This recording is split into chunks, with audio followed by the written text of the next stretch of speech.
dalam kehidupan itu tidak akan berjalan sempurna seperti yang ingin kita rasakan. Selalu akan ada perbedaan pandangan. Ya, bahkan dalam kehidupan rumah tangga saja, ya maaf ya, Anda misalnya seorang istri mau ke sini saja mungkin masih bisa beda pandangan, warna apa untuk jilbab yang dipakai. Ya, dengan suami bisa berbeda. Papa, bagus yang mana ya? Hijau atau kuning? Ah, kayaknya yang hijau deh gitu kan.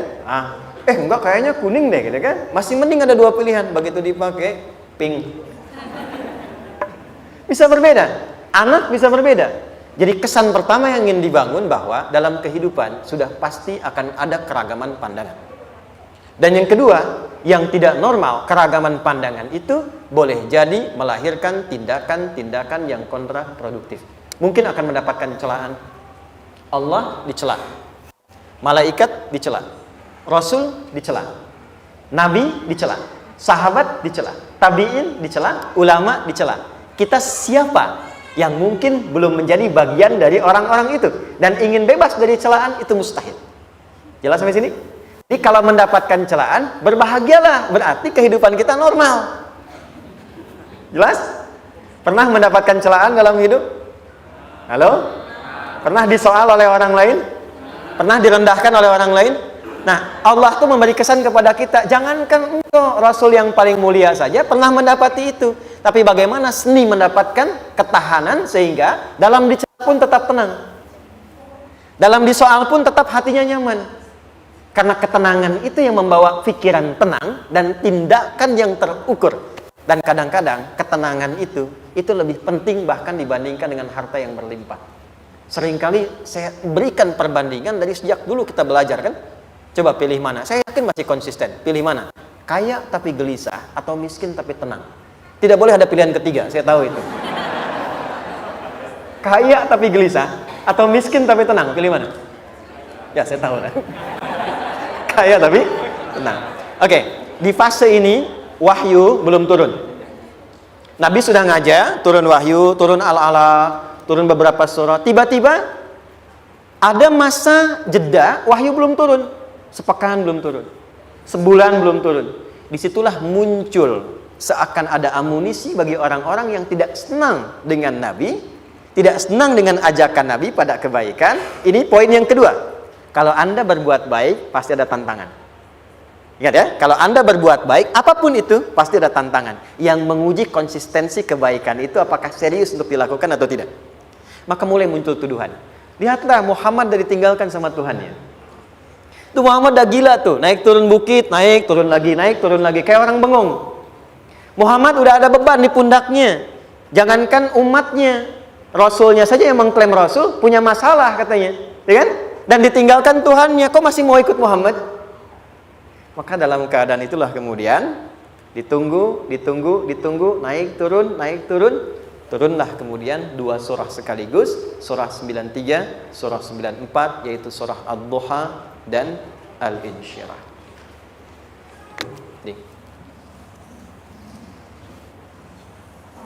Oke. Ini materinya dahsyat ya, penting sekali, saking pentingnya ini cepat habis tuh. Sekali lagi. Jazakallah khair. Lebih kelihatan ya. Baik, yuk pelan-pelan. Jadi turunnya surah Ad-Duha dan surah Al-Insyirah, hikmahnya satu atau fungsinya satu, memberikan petunjuk bagaimana mengatasi satu persoalan sesulit apapun, tapi masih dapat menghadapinya dengan keadaan yang tenang.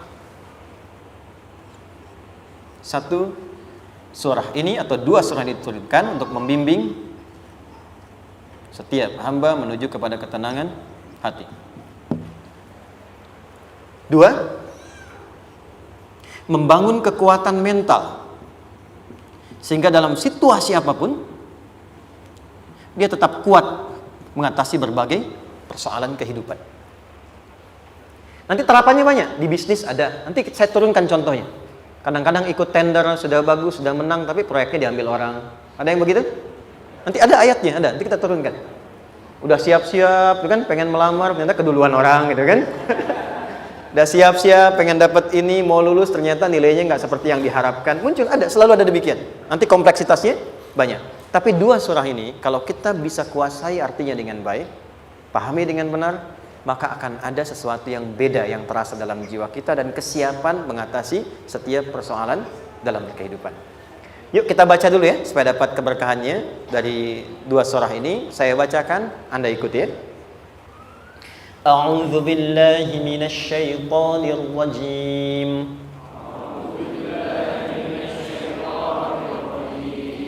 Bismillahirrahmanirrahim. Wadduha wal-laili idza saja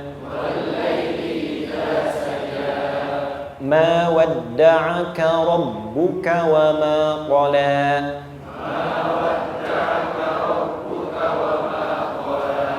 ma wadda'aka rabbuka wa ma qala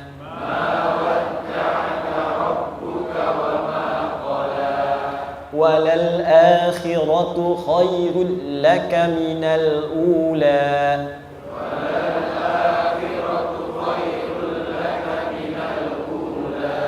wala sawfa yu'tika rabbuka fatarda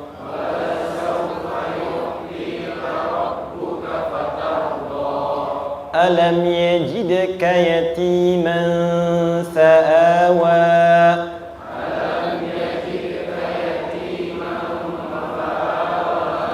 ووجدك ضالا فهدى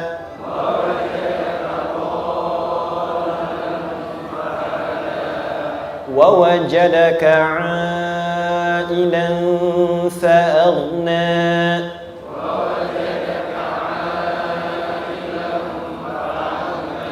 فأما اليتيم فلا تقهر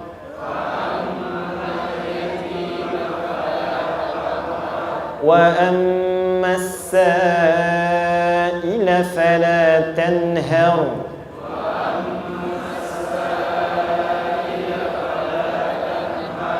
وأما بنعمة ربك فحدث.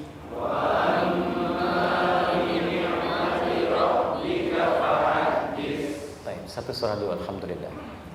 Izin saya bacakan tadi untuk diikuti supaya setidaknya kalau kita pulang dan ditanya bagaimana hidupmu engkau jalani, seperti apa engkau berinteraksi dengan Quran yang telah aku turunkan, maka kita pernah menjawab, ya Allah kami pernah baca akan itu. Jangan pernah kita berkehidupan sampai wafat dan tidak pernah berinteraksi dengan Quran walaupun sekedar membacanya. Wadduha, aku bersumpah, setiap huruf waw yang berada di awal kalimat di satu surah itu makna utamanya berarti sumpah. Ya, qasam, sumpah. Seringkali diartikan demi, ya. Wal asri, demi masa. Wal fajri, demi waktu fajar. Wal laili, demi malam. Intinya sumpah. Sebentar, pelan-pelan. Kalau Allah menyampaikan sesuatu kepada kita, yakin tidak? Saya ulang, yakin tidak? Serius? Hah? Kalau yakin, kenapa tidak dilakukan? Ya, itu pertanyaan besar ya. Baik, kalau Allah menyampaikan, tidak bersumpah pun, harusnya kita yakin. Tapi kalau Allah bersumpah, dalam kaidah ilmu tafsir, berarti ada sesuatu yang sangat penting, yang saking pentingnya akan sangat dibutuhkan oleh setiap hamba, sehingga diminta setiap hamba itu fokus menyimak apa yang mau disampaikan. Bahkan saking pentingnya menyimak itu, Allah bersumpah. Jelas? Kalau teman-teman menemukan di Quran ada ayat dibuka dengan sumpah, berarti ada kasih Allah yang tinggi yang akan disampaikan di ayat itu sampai meminta kita fokus untuk menyimaknya. Ad-duha, untuk memudahkan maknanya, teman-teman kalau waktu duha itu jam berapa ya? Oke, sebetulnya dimulai sejak matahari itu mulai naik, yang memantulkan ya atau menyinari cahayanya itu mulai terasa lembut. Ya, kalau misalnya kita ambil 1,5 jam setelah subuh. Sekarang subuh 4:30 lah, taruhlah 4:30 ya. 1,5 jam berarti jam 6 kan? Nah, itu awal duha tuh. Awal duha. Sampai ke pertengahan kurang lebih 9:30, jam 10. Akhir duha jam 11 sampai menjelang ke zuhur. Awal duhanya disebut dengan syuruk namanya. Syuruk. Jadi syuruk itu awal duha. Kalau sudah jam 6 ada cahaya matahari ya. Enak nggak ke tubuh kita itu? Nyaman nggak? Jam 8 enak nggak kalau berjemur ya? Jam 9 enak ya? Nah, ini kata kiasan dalam bahasa Arab. Kalau kita merasakan sesuatu yang enak, nyaman, memberikan manfaat yang banyak, itu orang Arab sering memberikan kiasan dengan waktu-waktu tertentu. Di antaranya duha. Jadi kalau kita menemukan kalimat duha, jangan langsung diartikan ke waktu duhanya. Boleh jadi yang diinginkan adalah makna di balik itu, yaitu semua kenikmatan dan kenyamanan yang didapatkan. Cara mengartikan ini, wadduha, aku bersumpah, kata Allah, ya Muhammad, demi semua kenikmatan yang kau rasakan dalam hidup, seperti engkau merasakan kenikmatan cahaya duha itu. Jelas? Wal-laili idza saja, dan aku bersumpah, al-lail, lail itu apa? Malam. Baik, lail turunannya, layali jamaknya, lela, lili, lala, itu malam. Jadi kalau ada ibu leli, ibu malam-malam ya. Lail. Oke. Lail itu malam. Malam gelap nggak? Gelap. Tapi kalau gelapnya gulita, tidak ada cahayanya, gelap betul gitu. Gelap ya. Misalnya sedang kita dapati misalnya satu momentum padam lampu, padam semua, dan pas gerhana misalnya gelap sekali. Nah, itu bahasa Arabnya disebut dengan saja namanya. Ya, saja. Wal laili idza saja. Dan malam apabila telah gulita. Zaman Nabi kan gak ada lampu ya, belum ada PLN ya, dan seterusnya. Jadi gelapnya betul-betul gelap. Saya mau tanya sebentar, biasanya kalau situasi gelap itu mudah nggak menemukan benda tertentu? Melangkah mudah atau sulit? Tidak mudah untuk dilakukan kan? Dalam bahasa Arab, kalau kita ingin mengungkapkan satu kegamangan yang luar biasa, sampai kita merasakan gelap dan sulit melangkah, bukan hanya karena nggak ada cahaya, mungkin karena ada pekerjaan tertentu yang menyulitkan, masalah tertentu yang menyulitkan, sehingga merasa seakan-akan kita tuh gelap. Makan nggak enak, melangkah susah. Pernah nggak merasakan situasi yang saking beratnya satu beban itu seakan-akan makan nggak mau, melangkahnya berat, ada vertigo, kadang-kadang pusing. Pernah merasakan itu? Itu bahasa Arabnya, wal-laili idza saja. Perhatikan kalimatnya, ya Muhammad sallallahu alaihi wasallam, aku bersumpah demi semua kebahagiaan dan kenikmatan yang engkau pernah raih, seperti merasakan kenikmatan cahaya duha. Dan mungkin persoalan hidup yang pelik yang membuat engkau merasakan kesulitan, seakan-akan merasa di suasana gelap yang gulita. Ma wadda'aka rabbuka wa ma qala. Tanamkan dalam jiwamu yang paling dalam, aku tidak akan pernah meninggalkanmu. Ada suami pulang dari pekerjaan, mendapati istri sedang termenung dan mengalir air matanya. Tiba-tiba suaminya datang mengatakan, hangat sekali pada istrinya, di sampingnya membelainya dan mengatakan, "Ma, demi semua suka yang pernah kita lalui bersama, dan demi duka yang mengalirkan air matamu saat ini pun, tanamkan dalam hatimu yang paling dalam, Papa akan selalu bersama Mama dalam setiap situasi itu." Kira-kira para ibu merasakan itu bagaimana perasaannya? Masa sih? Tapi itu menarik loh. Menarik ya. Jadi kalau teman-teman ngaji surat Yusuf, di surat Yusuf itu laki-laki diilustrasikan dengan matahari, perempuan diilustrasikan dengan rembulan. Ya. Inni ra'aitu ahada asyara kaukaba wasyamsa wal qamara ra'aituhum li sajidin. Ayah, aku melihat bulan dan matahari serta 11 gemintang sujud hormat kepadaku. Jadi matahari diartikan itu sebagai laki-laki, suami, ayah. Kenapa disebut matahari? Diilustrasikannya, matahari itu kan menyengat dengan kuat. Kalau kita menjemur, mengeringkan pakaian, melindungi.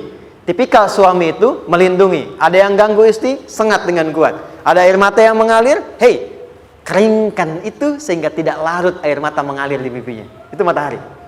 Sebaliknya rembulan. Rembulan itu kan enak dipandang, bukan bulannya ya. Bukan bulannya. Kalau bulannya kan desainnya nggak sempurna, baik terlihat. Tapi cahaya rembulannya. tampil dengan indah, tampil dengan baik, enak dipandang, menenangkan, dan tidak tertukar. Jangan sampai ada istri jadi matahari, suami jadi rembulan. Jelas ya? Dengan kekuatan bulan aku menghukummu, ya kan? Itu salah. Oke. Tahan sampai sini, tahan. Lihat baik-baik. Saya berhenti sampai sini dulu. Kalau di Quran ada ayat menyebutkan, tidak spesifik orang yang disebutkan dan kapan kejadiannya, maka peristiwa itu akan terjadi dan dialami oleh kemungkinan generasi berbeda di setiap masa dengan tokoh berbeda tapi perasaan yang serupa. Sebaliknya, kalau disebutkan namanya, jelas identitasnya, kapan kejadiannya, maka peristiwa itu hanya akan menimpa orang tersebut dan tidak akan dialami lagi orang lain setelahnya. Saya tanya dulu yang akhwat, yang perempuan, kenal Maryam? Kenal, bagus. Kenal di mana? Maryam anaknya Imran, mengandung, melahirkan Isa alaihissalam, Yesus Mesias, tanpa disentuh laki-laki manapun. Dan di Quran identitasnya disebutkan langsung, Maryam binti Imran, wa Maryam ibnata Imran. Ini menunjukkan kesan bahwa yang mengandung dan melahirkan tanpa disentuh laki-laki manapun, itu hanya Maryam anaknya Imran. Ingat ya, mengandung, melahirkan tanpa disentuh laki-laki manapun. Bukan mengandung, melahirkan tanpa suami, kalau itu banyak dia. Ya, mengandung, melahirkan tanpa disentuh laki-laki manapun. Hanya Maryam binti Imran. Tapi kalau nggak disebutkan siapa orangnya, kapan kejadiannya, tidak detail disebutkan, ini artinya situasi itu akan dialami kembali oleh orang di masa depan dengan generasi yang berbeda tapi substansi yang sama. Pertanyaannya, pernahkah kita mengalami situasi yang sulit sampai seakan merasa gelap? Nah, baik, maka adab yang pertama, jika mengalami situasi seberat apapun dalam berkehidupan, maka dekati Allah Subhanahu wa ta'ala. Ini awalnya, dekati Allah. Apalagi kalau ada yang mengatakan ini nggak mungkin, ini nggak akan terjadi, ini nggak bisa. Kalau sudah ada tanda seperti itu tanda langsung dari Allah supaya Anda diminta langsung mendekat kepada Allah dan tinggalkan semua makhluk. Karena Allah hanya akan mengabulkan langsung kepada Anda tanpa perantara siapapun. Itu yang terjadi pada Nabi Zakaria. Ini nggak mungkin, ini mustahil. Maka beliau langsung memohon kepada Allah dan langsung menyebutkan, ya Allah, saya minta darimu saja, tidak dari yang lain. Maka dikabulkan seketika. Jadi yang pertama, jika punya kesulitan sebesar apapun, seberat apapun, cepat dekati Allah. Maka di situ akan dijawab langsung oleh Allah, ma wadda'aka rabbuka wa ma qala. Hambaku, sepanjang engkau mendekat kepadaku, maka yakinkan dalam dirimu, situasi apapun yang kau rasakan, aku tidak akan pernah meninggalkanmu. Sudah? Satu? Paham sampai sini? Oke. Pelan-pelan ya. Saya belum bicara caranya. Saya baru bicara di awal motivasinya. Dekati Allah dulu, nanti caranya didetilkan di surah Al-Insyirah. Teruskan. Ma wadda'aka rabbuka wa ma qala. Walal akhiratu khairul laka minal. Perhatikan. Hei, seberat-berat bebanmu saat ini, ingat, satu saat akan tuntas. Dan ini pun ujian. Kalau sudah meninggal, gak ada ujian lagi. Dan nanti kehidupan yang sekarang, apapun yang kau pertentangkan, perdebatkan, perselisihkan, itu semua akan ditinggalkan. Jadi ternyata Allah mengungkap hakikat kehidupan dunia. Apapun yang diperselisihkan, tuh unik ya. Orang berselisih pada yang akan ditinggalkan. Aneh nggak? Ada orang berebut makanan, ya kan? Rebutan sampai berkelahi dan sebagainya. Pada akhirnya, makanan yang diperebutkan itu pun akan ditinggalkan. Yang ini meninggal, itu meninggal. Jadi memperebutkan sesuatu yang pada akhirnya akan berakhir. Kata Allah, Allah sampaikan, jika Anda mengalami situasi, sesuatu yang mungkin membuat berat, tanamkan pada jiwa kita, hei, yang aku kejar-kejar ini, boleh jadi aku akan tinggalkan juga. Kenapa aku harus menangisi dan larut pada sesuatu yang tidak abadi? Maka Allah hibur kita dengan mengatakan, kamu tenangkan diri dulu. Semua yang kamu pikirkan sampai membuat kamu berat begini, pada akhirnya kamu tinggalkan. Dan yang abadi itu akhirat. Walal akhiratu khairul laka minal. Dua, pelan-pelan sikapi setiap masalah dengan proporsional. Jangan terlalu larut dalam sesuatu. Dapat job satu, pengen, udah siap, kontraknya besar, tiba-tiba hilang. Dipikirin, Anda mikirkan itu pun nggak akan balik. Proporsional aja dulu. Ya, nanti caranya akan turun nanti di alim syirah. Tenangkan diri dulu. Prasangka baik kepada Allah Subhanahu wa taala. Boleh jadi apa yang Allah ingin berikan sebagai pendahuluan sekarang belum sampai kepada kita karena Allah menyiapkan yang lebih baik di balik itu. Kita belum tahu ada apa di balik itu sehingga kita tidak dapatkan itu. Sehingga kemudian Allah katakan walal akhiratu khairul laka minal ula. Teruskan wala saufa yu'tika rabbuka. Pelan-pelan, orang yang punya sikap seperti ini itu cenderung lebih dekat mendapatkan ridha Allah dibandingkan dengan orang-orang yang larut dalam kesulitan.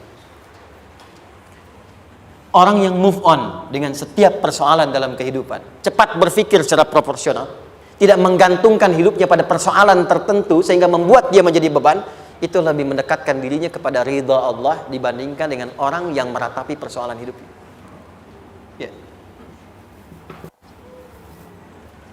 Pelan-pelan. Jadi spiritnya, kalau punya masalah apapun, jangan dilarutin terus. Gak usah diratapi, cepat move on. Berpikir lagi, rencanakan lagi. Nanti, detailnya ada di Al Insyirah. Tapi poin besarnya, janji Allah mengatakan, kalau Anda bisa move on, proporsional, maka yang dijanjikan oleh Allah, di situ Allah percepat datangnya ridha Allah Subhanahu wa taala. Kalau ridha Allah sudah datang, maka akan dua yang diberikan. Pertama kali, ketenangan di dalam jiwa, dan yang kedua, kemampuan untuk berikhtiar lebih baik mencapai apa yang diinginkan. Satu, kalau ridha Allah sudah diberikan pada seorang hamba, yang pertama diberikan ketenangan dalam jiwa. Bukan dunianya dulu. Bukan apa yang Anda ingin harapkan dulu. Pengen sesuatu, ya, pengen materi, pengen kedudukan, pengen lulus anaknya ujian, ya kan? Tiba-tiba terjadi sesuatu, diratapin, alih-alih meratap, alih-alih membuat status, alih-alih menyulitkan diri, kata Allah, terima dulu proporsional. Setelah itu dekatkan diri kepada Allah, turun ridha Allah, begitu turun yang pertama diberikan ketenangan kepada hati. Tenang dulu. Kalau sudah tenang, nanti dibimbing menyelesaikan apa yang sedang dihadapi itu. Itu poin yang ketiga. Pelan-pelan. 4. Kita masuk ke detail sekarang. Perhatikan baik-baik. Ini yang paling menarik. Alam yajidka yatiman fa'awa. Muhammad SAW, bukankah dulu engkau yatim? Punya banyak masalah? Aku selesaikan juga. Ayahmu meninggal sebelum lahir, ada ibu. Ibu meninggal, ada kakek. Kakek meninggal, ada paman. Ya kan? Ada teman yang menemani Sayyidah Khadijah, teman yang setia, semua kebutuhan tersedia. Artinya Pak, perhatikan baik-baik. Kalau Anda punya masalah sekarang, jangan sampai melupakan yang dulu-dulu pun pernah tuntas Allah selesaikan. Jadi kalau sekarang sedang punya persoalan, jangan sampai satu masalah ini membuat Anda kehilangan harapan dan kehidupan. Sementara Anda sadar, dulu pun banyak masalah kok selesai juga. Kenapa dengan yang satu ini kita harus jatuh? Sekarang usia berapa? 20, 30, 40, 50. Sekarang usia 50 tahun, ada masalah, baru 5 menit datang, sudah merasa jatuh. Yang 50 tahun ke belakang yang banyak selesai itu kita nilai atau tidak? Maka kata Allah, seperti yang dulu pernah aku selesaikan ribuan masalah itu, yang sekarang pun mudah aku tuntaskan. Jelas? Nah, secara psikologi, orang-orang yang selalu bertindak seperti itu akan selalu punya harapan lebih tinggi untuk menyelesaikan persoalannya. Jadi kalau sedang punya masalah, pikirkan yang dulu juga selesai, masa yang sekarang nggak selesai. Itu prinsipnya. Secara psikologis demikian. Jelas ya? Oke. Wa wajadaka dhallan fahada. Muhammad, dulu engkau pernah mengalami melihat masyarakat banyak berbuat yang tidak baik, aku berikan petunjuk. Kuncinya fahada di situ. Orang yang punya motivasi kuat dan keyakinan untuk bisa menyelesaikan persoalannya, maka dia akan lebih cepat mendapatkan petunjuk Allah untuk mendapatkan solusi terbaik. Ada sini. Saya agak cepat ya, mohon izin. Wa wajadaka 'ailan fa'aghna. Bahkan, maaf, bukan sekedar selesai, kalau perlu saya bikin kaya, kata Allah. Aghna itu kalau ilmunya luas. Kalau harta, hartanya banyak. Kalau kedudukan, kedudukannya tinggi. Hei, engkau yang sedang mengejar kedudukan, aku tahan sebentar karena ada yang nggak bagus untukmu di sini. Tapi kalau kamu terima, aku angkat itu lebih daripada apa yang kamu harapkan. Kamu pengennya bintang 2, aku naikkan sampai bintang 4. Kalau perlu 5 sekalian. Hei, kamu yang ingin kampus di sini, aku tahan, bahasa kamu nggak lulus, kamu nangis, kamu mengadu, kamu datang pada orang tuamu.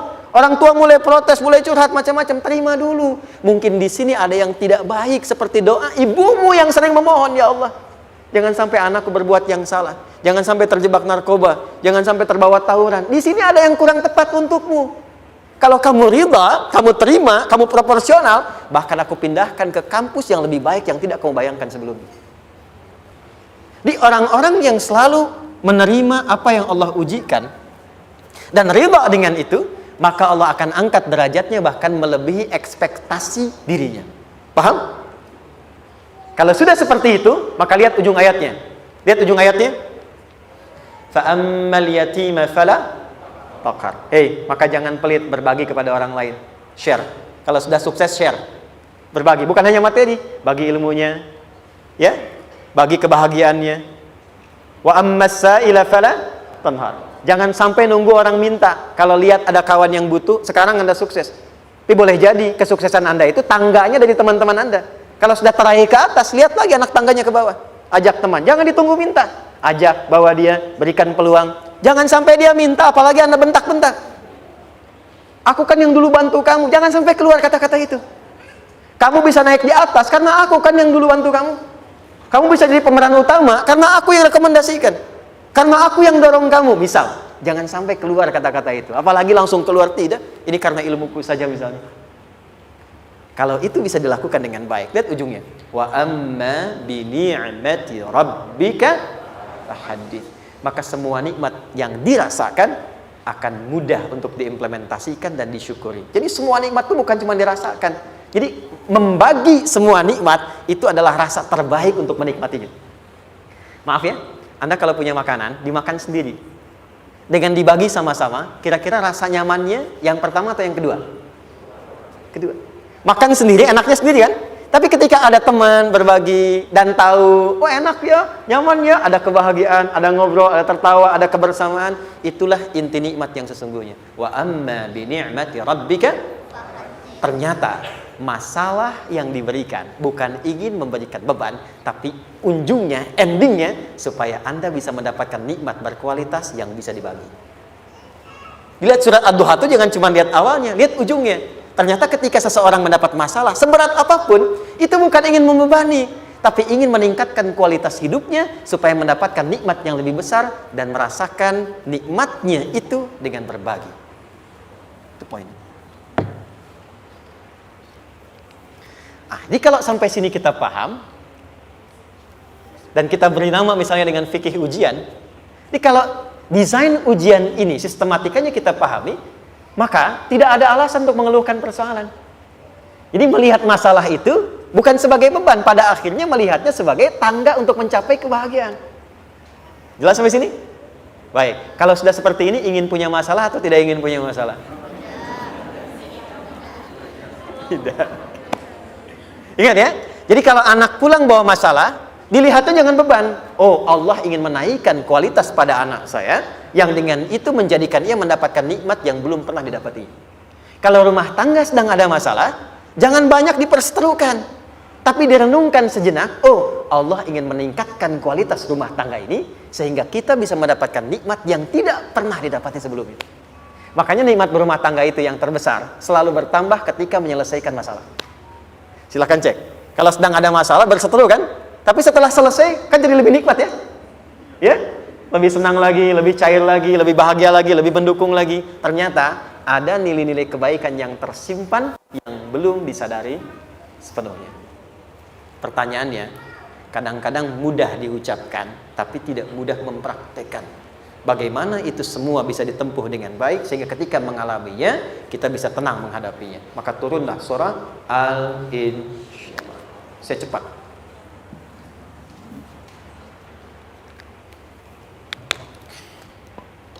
Teman-teman, ini apa? Kelas ya?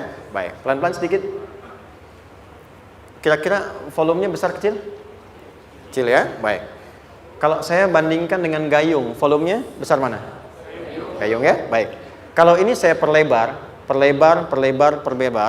sehingga bisa memasukkan apapun ke dalamnya, itu bahasa Arabnya disebut dengan insyirah namanya. Jelas? Meluaskan sesuatu sehingga terlihat lapang, sehingga memudahkan setiap hal masuk ke dalamnya. Itu insyirah namanya. Surah ini diberi nama dengan surah Al-Insyirah, yang berarti sesuatu yang lapang, yang tenang, yang nyaman. Yang diharapkan dengan keadaan hati yang lapang, nyaman, tenang itu, segala persoalan yang dihadapi dalam kehidupan akan mudah diterima dan tidak berdampak besar dalam menyikapinya. Maka bagaimana kemudian Allah memberikan turunan-turunan petunjuk supaya apa yang diharapkan ini bisa tercapai? Satu, izin mengilustrasikan. Saya kasih cerita sebentar. Ada seorang anak muda, kisah ini sangat viral, hampir setiap kita bisa mendapatinya. Datang kepada seorang kakek tua di sisi danau yang jernih sekali airnya. Dia berkeluh kesah tentang persoalannya. Dia katakan, saya punya masalah begini. Berat sekali terasanya. Kakek itu kemudian permisi, dia hanya membawa 2 genggam garam.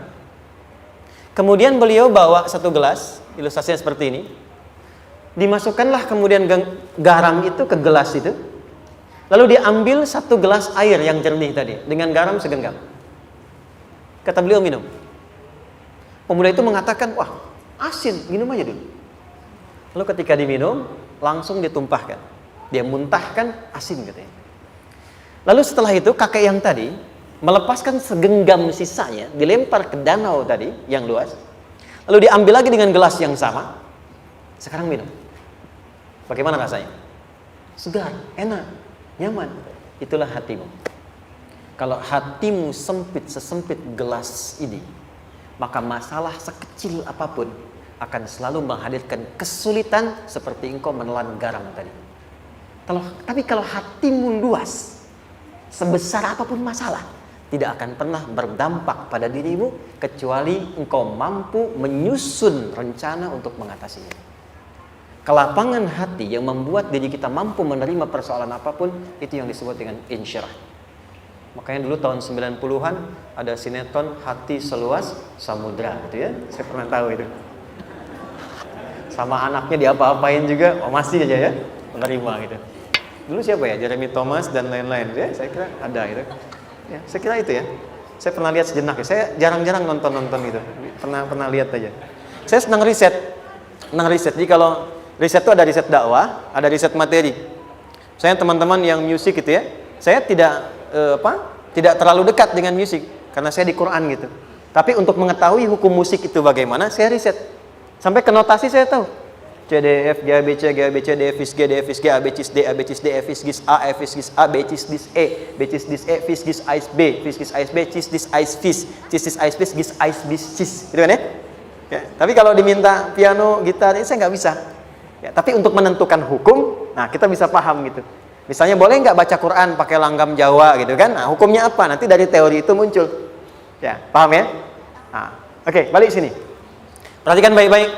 1, saya agak cepat. Ini ditafsir langsung turun Al-Insyirah. Yang pertama, alam nashrah laka sadrak wa wada'na anka wizrak alladhi anqadha dhahrak. Tahan sampai sini dulu, 3 ayat. Saya mulai dari ayat kedua dan ketiga. Perhatikan baik-baik. Wa wada'na anka wizrak alladhi anqadha dhahrak. Artinya apa? Artinya satu beban yang diletakkan di pundak yang berpengaruh kepada semua bagian tubuh. Kita pernah melakukan atau melihat yang angkat beban ya? Beban kan semakin berat diangkat, semakin terasa ke bagian-bagian tubuh ya, ke semuanya. Nah, itu namanya wizrak alladzi anqadha dhahrak. Beban yang dipikul yang berat sekali sampai semua merasa. Makanya jadi satu ungkapan dengan mengatakan dia sedang memikul beban yang sangat berat. Sampai kepalanya pusing, tidur nggak nyaman, miring kanan, miring kiri. Itu namanya ya alladzi anqadha dhahrak. 1. Saya percepat, akan ada satu masa dalam hidup setiap hamba merasakan satu persoalan yang seakan-akan beban berat yang dipikul sampai merasa kesulitan dari ujung kepala sampai ujung kaki. Siapapun itu. Jujur ya, setiap kita tanyakan pada diri sendiri. Setiap kita yang ada di sini, saya yakin pasti pernah atau bahkan akan mengalami satu peristiwa yang merasakan beban berat sampai seakan-akan ujung kepala sampai ujung kaki merasakan sakitnya. Ada yang sudah mengalami atau bahkan nanti akan ada yang melalui. Perhatikan baik-baik. Teruskan ayatnya. Wa rafa'na laka. Perhatikan. Kalau ada yang sedang merasakan itu, yakinlah kata Allah, pada saat itu sesungguhnya Allah sedang mengangkat derajatnya dan meningkatkan kualitas hidupnya untuk mencapai sesuatu yang istimewa yang belum pernah diraihnya. Dari sini kita buat persamaan. Ujian. Perhatikan. Berbanding lurus dengan harapan, banding lurus dengan solusi nanti pada akhirnya. Fokus. Lulus di sini, insya Allah setiap persoalan akan lebih mudah untuk diatasi. Ujian, seberat apapun yang sedang kita alami, tidak akan pernah diberikan kepada kita oleh Allah, kecuali ternyata hikmahnya untuk mengabulkan harapan-harapan besar yang sebetulnya kita mintakan. Jujur ya, setiap kita kan sering punya permohonan ya, sering berdoa ya. Ya Allah minta ini, minta itu, minta ini, minta itu, gitu kan? Nah, cara Allah mengabulkan harapan kita itu, yang pertama, jalurnya lewat ujian. Karena semua kesuksesan itu, desain dasarnya adalah melewati ujian. Coba, anak-anak kita yang sedang sekolah itu, apa mungkin diwisuda dengan penuh kebahagiaan kalau nggak mengalami ujian? Lewat ujian dulu kan? Dia belajar dulu, ujian dulu, ngatasin soal dulu, lulus, baru wisuda. Apakah mungkin akan dapat IPK 4 yang diharapkan kalau tidak mengalami ujian? Belajar dulu, ya kan? Ada waktu, sempat dia bangun malam, siang, dan seterusnya, belajar, keringat, dan sebagainya, baru bahagia kan? Dan ternyata belajar itu untuk diwisuda. Sebab kalau kita tidak belajar, mustahil dapat wisuda. Kalau tidak lewat ujian, mustahil dapat ijazah. Karena ternyata harapan itu, hukum dasarnya dalam berkehidupan, bisa diraih dengan melewati ujian. Ini poinnya.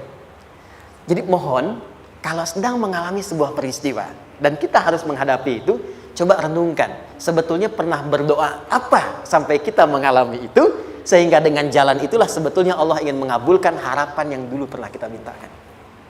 Jelas? Oke, satu. Yuk turunkan rumusnya pelan-pelan. Quran surah kedua ayat 286. Ini kesini dulu baru nanti kita balik lagi. 2 Al-Baqarah ayat 286. La yukallifullahu nafsan illa usaha. Tahan sampai sini. Lihat baik-baik. Hukum yang pertama. Hukum pertama. Allah tidak mungkin menguji seorang hamba di luar batas kemampuannya. Jadi kaidah yang pertama tadi, kalau kita sedang diuji, sebetulnya ada harapan dan doa yang pernah kita mohonkan dan Allah ingin mengabulkan itu, jalan pertamanya lewat ujian. Tapi adilnya Allah, tidak akan pernah kita diuji kecuali sesuai dengan kemampuan kita. Jadi kalau nggak mampu, nggak mungkin diberikan ujian. Ingat ya, kalau tidak mampu, tidak mungkin diberikan ujian. Artinya harapan yang kita mohonkan pun akan sesuai dengan kemampuan kita. Jadi kalau kita minta sesuatu nggak mungkin bisa menggunakannya, nggak akan dikasih. Nah, balik ke sini untuk memberikan ketenangan kepada hati kita. Kalau sedang menerima persoalan, setelah kita mengatakan, oh ini mungkin ada harapan yang ingin saya dapatkan, jalannya lewat sini. Untuk memberikan ketenangan kepada hati, begitu persoalannya tiba, langsung katakan pada diri kita, saya pasti bisa menjalaninya. Mustahil saya diuji kalau nggak mampu menjalaninya. Itu bahasa singkatnya. Ingat ya, kalau ingin mudah menyelesaikan persoalan, kata Quran, setiap ada ujian, langsung katakan pada hati kita, insya Allah bisa. Nggak mungkin saya diuji kalau saya nggak sanggup. Jelas? Dan tanamkan itu pada hati yang paling dalam. Ini nggak mudah. Kalau cuma disimpan di pikiran, jadi beban. Tapi kalau Anda tanamkan dalam hati, seberat apapun masalahnya, pasti saya sanggup, pasti saya bisa. Pernah lihat dulu ada acara 90-an Benteng Hattori? Oke? Benteng Takeshi ya? Takeshi ya? Gitu kan, artinya kan bisa jawab ya. Saya tahu Ninja Hattori mendaki gunung, lewati lembah, ya tahu ya. Songgoku, Songgohan, saya tahu itu. Songgoku, Kamehameha, Piccolo itu, yang nulisnya Suzuki Watanabe, saya tahu itu. Benteng Hattori, balik lagi ya. Benteng Takeshi ya. Puncaknya kan main pakai itu kan, pakai tanknya dan sebagainya. Tapi pernah ingat gak satu episodenya itu? Begitu akan bertarung, kan selalu ada motivator di sampingnya itu mengatakan, ayo, kamu bisa, gitu kan? Wah, namanya. Dia nggak ngaji Quran tuh. Kita punya ayatnya. Pernah nggak? Buka lagi ya dulu ya. Oke. Korea, kenapa bisa nyusul Jepang? Salah satunya, waktu Jepang itu maju, setiap di Korea itu ditanamkan dari mulai anak-anak TK-nya. Kita harus lebih daripada Jepang. Sejak anak-anaknya TK. Itu ditanamkan betul. Kita bisa, kita dari TK. Sehingga ketika di sana bikin Honda, sini Hyundai. Hyundai kan dibacanya Hyundai, kan? Sana Honda, sini Hyundai gitu. Di apapun yang dibuat Jepang, Korea harus lebih unggul. Itu ditanamkan dari awal. Bisa. Kita itu sekarang punya ayatnya. Jadi kalau sedang punya masalah seberat apapun, katakan pada diri kita, insya Allah bisa. Gak mungkin diuji kalau nggak sanggup. Bisa insya Allah. Bisa. Kenapa mah? Bisa. Jelas? Oke. Sudah di situ teruskan. Lanjutkan.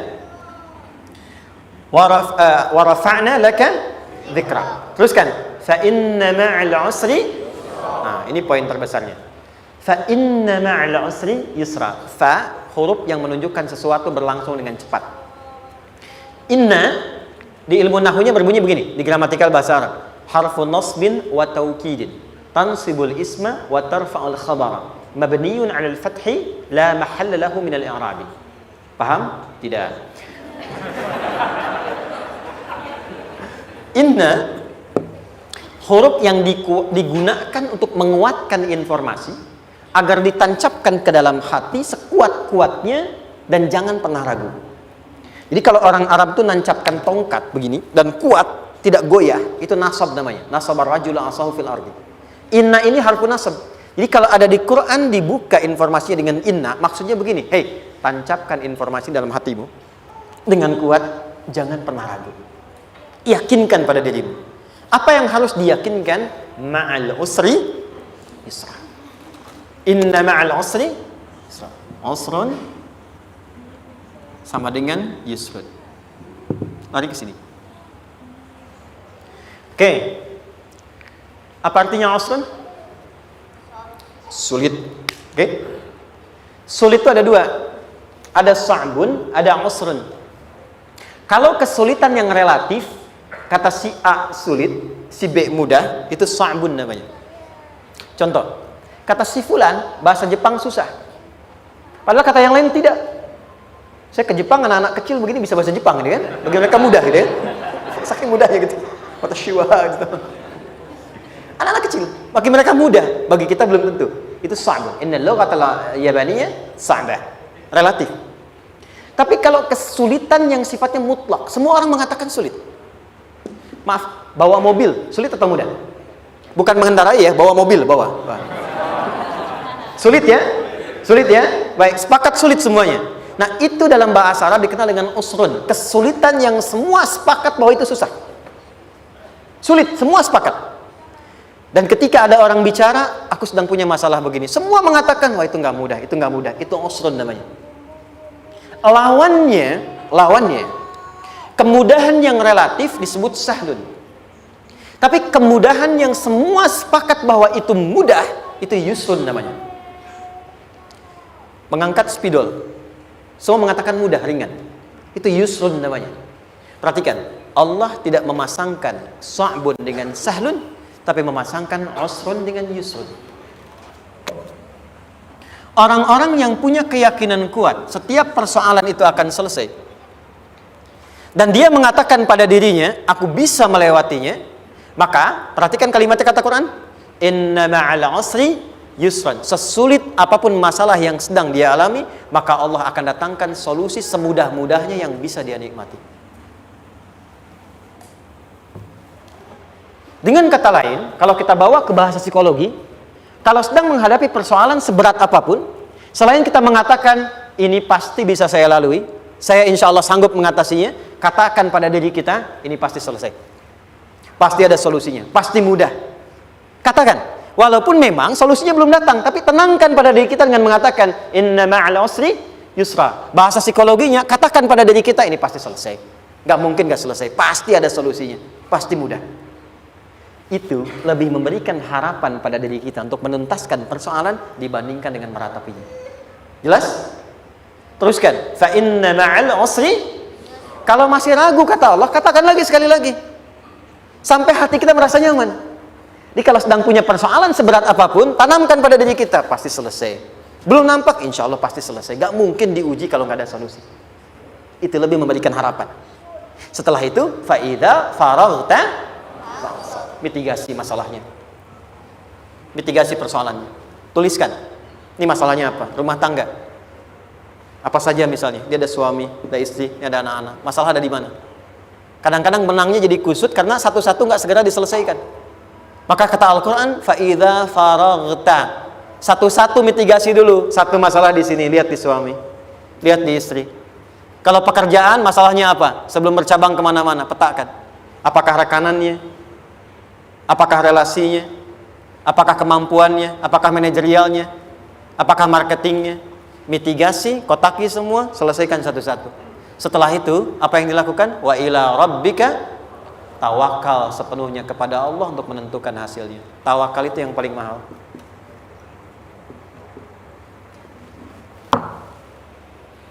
Anda kalau nggak punya kepasrahan, stres.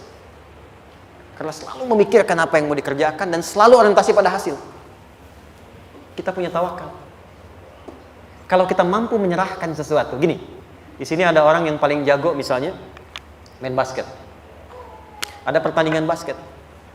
Begitu dibuka, udah tim musyawarah serahkan aja pada si fulan. Kan? Dia yang paling jago, dia. Bukankah dengan menyerahkan itu bukan hanya kita berikan sebuah tugas, ya kan? Tapi dengan itu ada kelapangan tersendiri kan? Yakinlah sukses, dia paling hebat. Pernah ada perasaan gitu? Sekarang, siapa yang paling mampu menguasai? Siapa yang paling hebat menyelesaikan segala hal? Siapa yang punya segalanya? Bukankah Allah? Orang-orang yang punya tingkat tawakal yang tinggi, maka satu, dia akan lebih stabil keadaan mentalnya dan tidak akan pernah gelisah dengan kekecewaan. Gak ada kecewa. Karena tawakal itu kalau sudah kepasrahan pasti menerima hasil. Kalau sudah tawakal, terserah Allah tetapkan apa saja. Mau dapat sekarang, dapat besok, dapat nanti. Puncak yang paling tinggi, tugasmu hanya berikhtiar semampu yang bisa dilakukan. Selanjutnya, biarkan Allah menetapkan apa yang menjadi bagian dari maslahat kehidupan kita. Saya tutup. Cara Allah menjawab harapan kita ada 3. 1. Memberi langsung apa yang kita mintakan. 2. Menunda itu sampai kita siap menerimanya. 3. Mengganti apa yang kita inginkan dengan apa yang kita butuhkan. Saya ulang ya. 1. Memberi langsung apa yang kita mohonkan. Misal, ya Allah saya ingin A misalnya, anak saya pengen ke ITB. Tapi nggak mungkin tiba-tiba langsung masuk ITB kan? Pasti lewat ini dulu kan? Ada ujian dulu, ikut tes dan seterusnya diterima sesuai. 2. Kadang menunda sesuatu sampai dia sanggup menjalaninya. Anda punya anak usia 5 tahun, pengen diberikan motor. Anda mampu untuk memberi motor, dikasih nggak? Tidak. Sampai dia sanggup mengendarai motor, baru Anda berikan. Terkadang ada yang kita minta sekarang, tidak didapati sekarang. Tapi ternyata tahun depan kita dapat. Kita harus sadar bahwa anugerah yang kita dapatkan tahun depan itu sebetulnya adalah hasil doa kita di tahun ini. Pernah dengar nggak kisah viral? Nabi itu berdoa, baru dikabulkan setahun setengah. Setahun 6 bulan. Padahal itu Nabi loh. Kiblat pertama kita kemana? Palestina kan? Baitul Maqdis kan? Nabi berdoa, mohon terus nengok ke langit. Al-Baqarah 144, minta, jawabannya turun setelah setahun setengah, setahun 6 bulan. Ada yang mengatakan di tafsir setahun 8 bulan, baru dikabulkan setelah setahun setengah. Padahal kurang soleh apa Nabi? Nabinya siap, mungkin umatnya yang belum siap. Nabinya siap, tapi ada tantangan di masyarakat yang tidak mudah, yang mungkin bisa meruntuhkan dakwah, baru dikabulkan setahun setengah.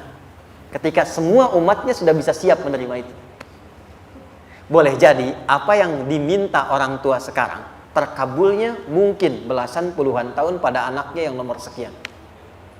Tahu Imam Syafi'i? Imam Syafi'i itu kan nama aslinya Muhammad. Bapaknya Idris. Kakek yang ke atas, yang ketiga namanya Syafi'i. Kenapa disebut Imam Syafi'i? Dinisbatkan pada kakek yang ke atasnya. Ternyata kakeknya ini seorang ulama besar, saleh, memohon kepada Allah. Setiap di keturunannya ada yang bisa menggantikan lebih soleh, lebih baik lagi. Ternyata yang didapatkan bukan dari anaknya, tapi generasi keturunan yang kesekian. Anda belum sekarang bisa hafal Quran. Misalnya, Anda bermohon, berdoa, boleh jadi yang hafal, mungkin bukan di anak, bisa di cucu, bisa di bagian keluarga yang lain. Maka, terkadang tawakal itu tidak hanya memberikan hasil yang cepat, tapi memberikan keindahan yang terasa tertunda, tapi melengkapi kebahagiaan yang dirasakan. Penutupnya, boleh jadi minta ke ITB, diterimanya di Unpad. Minta motor, dapatnya mobil. Kalau itu senang, luar biasa. Minta mobil, dapatnya motor, gitu kan? Ternyata kadang-kadang di sini yang terakhir saya tutup, Allah mengabulkan apa yang kita butuhkan, bukan apa yang kita inginkan. Anak Anda sakit, dibawa ke dokter, kata dokter jangan dulu makan jeruk. Maka Anda pulang, dia minta jeruk, Anda berikan apel. Saya nggak mau apel mah, saya pengennya jeruk. Nggak apa-apa nak, ini apel rasa jeruk misalnya kan? Anda berikan. Ternyata apa? Bukan ingin menyakiti dan tidak mengabulkan keinginan anak, tapi lebih memberikan apa yang dia butuh. Kadang-kadang maaf ya, teman-teman mintanya proyek A, udah capek, di situ nggak dapat, dapatnya di yang lain. Teman-teman, itu Allah berikan sebetulnya hasil ikhtiar Anda yang sebelumnya. Cuma dikasih yang lebih baik, yang tidak Anda pernah bayangkan maslahat.